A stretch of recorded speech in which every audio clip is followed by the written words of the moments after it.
This is a story of Irish history and murder. The remains of 5 Irish immigrants who arrived in Pennsylvania in the early 1800s were finally buried today.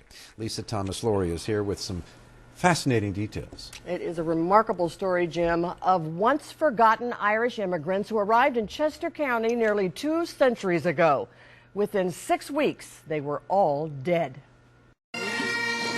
5 immigrants were given a Christian funeral at West Laurel Hill Cemetery in Ballackinwood this afternoon. It donated the burial site. The skeletal remains of 5 people, 4 men and 1 woman, in 5 small coffins.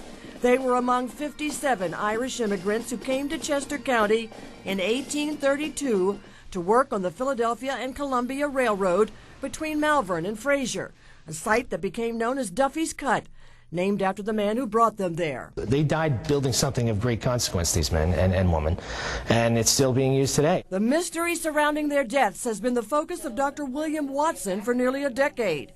He's led an excavation team at the site since 2003.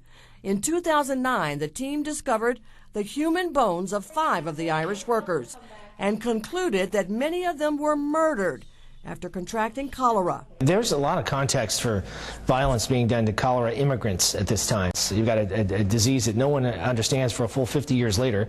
They don't have any idea how it's spread. They were blamed for the introduction of the disease into the community. Watson and his team discovered holes in some of the skulls indicative of gunshot wounds and cranial fractures. The person has a very long cut mark down the side of the skull, which is actually kind of about axe shaped. It was clear from all of them that they had suffered damage which was associated with being murdered. The remains were packed up earlier this week at Penn Museum and taken to West Laurel Hill, where today they found a final resting place.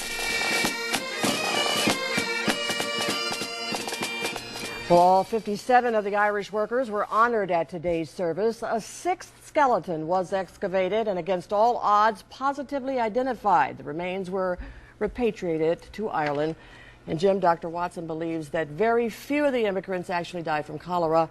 He believes that most of them were killed because of the fear that, of course, cholera would spread. Our history lesson for the day. Absolutely. Thank you, Lisa.